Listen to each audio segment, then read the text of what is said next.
Selamat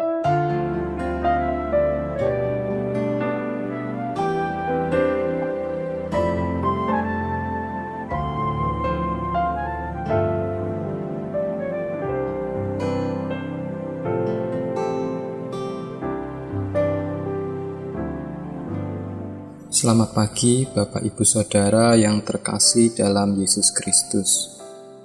Saat ini kita berjumpa lagi bersama saya, Tejo Prayitno, dalam Sapaan dan Renungan Pagi GKI Salatiga.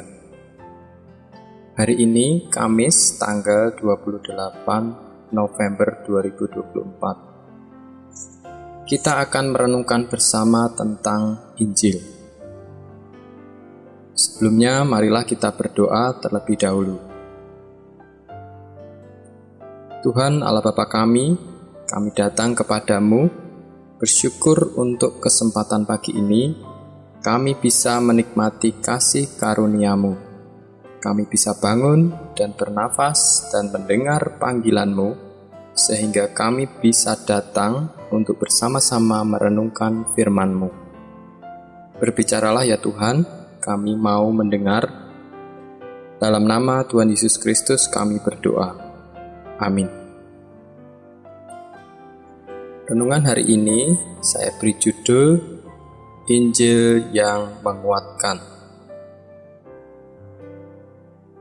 Renungan hari ini terambil dari kitab Roma 16 ayat 1. Sebab aku mempunyai keyakinan yang kokoh dalam Injil, karena Injil adalah kekuatan Allah yang menyelamatkan setiap orang yang percaya.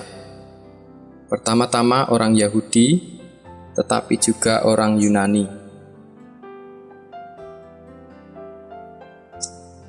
Kitab Roma ditulis oleh Paulus. Di sini Paulus menyatakan bahwa ia memiliki keyakinan yang kokoh dalam Injil. Dalam terjemahan kitab lain, ada yang menerjemahkan, sebab aku tidak malu akan Injil. Di sini memberikan gambaran kepada kita bahwa Paulus sangat yakin akan Injil. Dia tidak bimbang dan tidak malu untuk mengakui Injil dalam hidupnya. Perlu kita ketahui saudara-saudara, dalam masa hidup Paulus, orang Kristen tidak menjalani hidup kekristenan dengan mudah. Banyak tantangan yang dihadapi ketika orang mengakui dirinya Kristen. Seperti yang dituliskan Paulus dalam beberapa kitabnya, antara lain dalam 2 Korintus 11, Paulus mengatakan bahwa ia mengalami tantangan dari orang Yahudi dan bukan Yahudi. Paulus pernah dicambuk, dilempari batu, mengalami kehausan dan kelaparan, ia terombang-ambing di lautan, dan hal lain sebagainya. Tetapi keyakinannya kepada Injil memberinya kekuatan untuk terus melayani Tuhan. Bagaimana dengan kita, Bapak Ibu Saudara? Apakah kita bisa memiliki semangat dan pengharapan seperti Paulus dalam menghadapi tantangan hidup ini? Lalu, bagaimana Paulus bisa memiliki keyakinan dalam Injil ini? Jawabannya terletak pada bagian kedua dari ayat ini. Karena Injil adalah kekuatan Allah yang menyelamatkan setiap orang yang percaya. Pertama-tama orang Yahudi, tetapi juga orang Yunani. Paulus percaya bahwa Injil adalah kekuatan Allah yang menopang Paulus dalam menghadapi percobaan dalam hidupnya. Injil adalah berita sukacita yang mengubahkan hidup Paulus dari seorang penganiaya jemaat menjadi seorang pengikut Kristus yang militan. Seperti yang tertulis dalam Yohanes 3 ayat 16, Karena begitu besar kasih Allah akan dunia ini, sehingga Allah mengaruniakan anaknya yang tunggal, supaya setiap orang yang percaya tidak binasa, melainkan beroleh hidup yang kekal. Inilah Injil Yesus Kristus yang Paulus yakini. Yesus Kristus, anak Allah yang lahir ke dunia, disalibkan, mati, dan dikuburkan menebus dosa manusia, termasuk saya dan Bapak Ibu Saudara sekalian.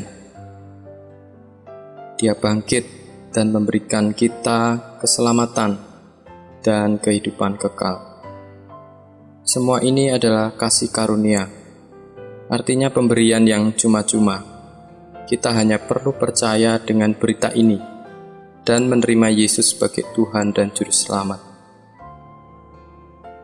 Bagaimana berita sukacita ini bisa terus menjadi kekuatan kita, seperti yang dialami Paulus? Kita perlu terus mengingat berita Injil ini, dengan terus merenungkannya, menggumulinya, membacanya dalam firman Tuhan, sehingga kita bisa terus hidup di dalam Injil. Martin Luther, seorang tokoh reformasi gereja, pernah berkata, "Saya perlu untuk mendengarkan Injil setiap hari, karena saya melupakannya setiap hari."